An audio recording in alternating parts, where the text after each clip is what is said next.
Hello, fellow book lovers. My name is Taylor. Welcome to Taylor's Tracks Yoga.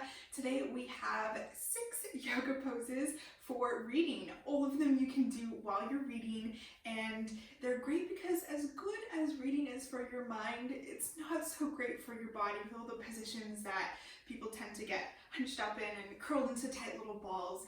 So some of these yoga poses, all of them actually, will help you to open your body, and a lot of them are really restorative. So if you're feeling a little bit tight, hop into one of these yoga poses and help your body at the same time as you're working your mind.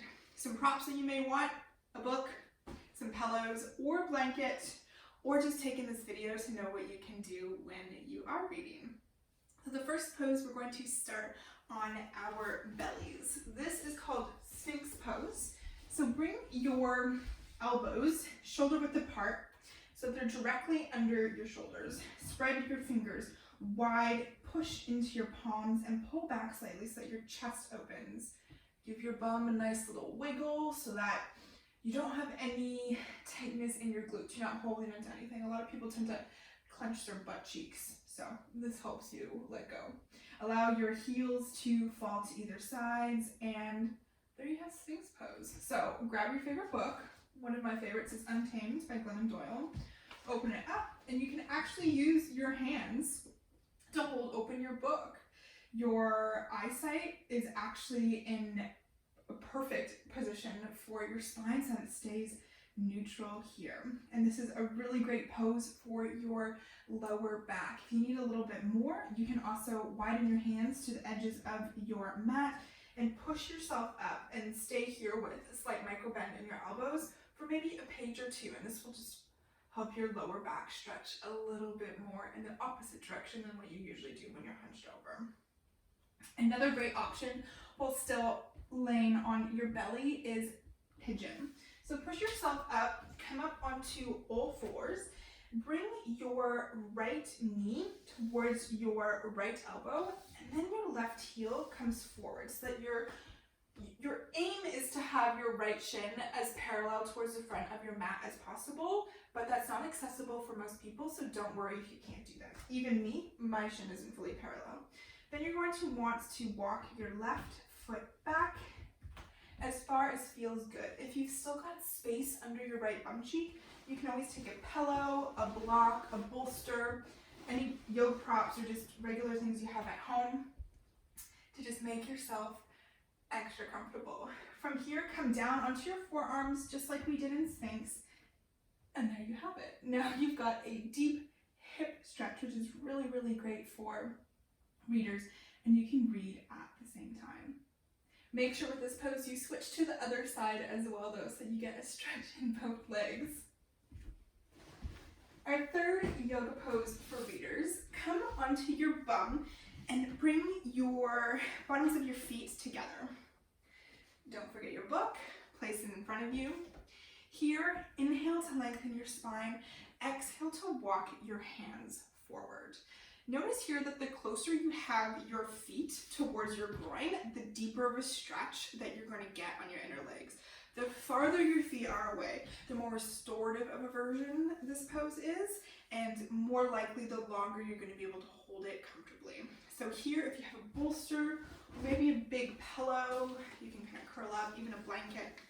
You can use this to help support your body as well. Maybe even bring your chin, and there you have it. You can read while stretching into your hips and your legs as well.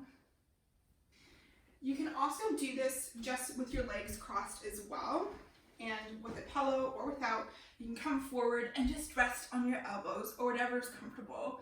The aim when coming into these forward fold poses is to lengthen your spine, then come down, and then to allow yourself to curl. So you're still getting that space, that movement in your spine without just hunching over instantly. So it allows you just to be a little bit taller. It's really, really great for your body. The next one we have is legs up the wall. I lied. Our next one, we're still going to stay on our mat. This is frog. So this is quite a bit of a deep stretch. Not everyone's going to love this, but if you don't love it, it probably means you need to do it. So you don't have to hold it for long, just while you're reading. Perhaps if you feel that you need another deep stretch in your inner thighs, bring your knees and walk them straight out from your hips, keeping your heels in line with your knees. You can bring something under you as well to help support you. And you want to keep your hips in line with your knees. And then here, you can get cozy and read. This one you're really going to want to breathe into. It's quite tough for a lot of people, but also feels really good. Notice that your body's going to want to sink a little bit deeper as well.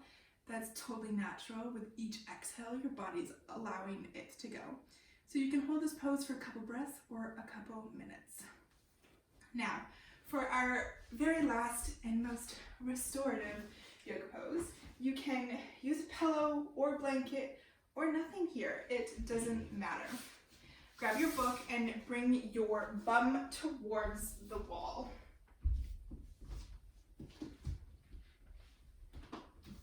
Lay down on your back and bring your legs up the wall. You can keep them together, apart, whatever is most comfortable for you. Grab your book, and there you have it. A very, very restorative yoga pose that you can do when reading. And there you go. Those are 6 yoga poses that you can do while reading to help your body at the same time as your mind. I hope you have an absolutely fantastic day and are reading a really great book.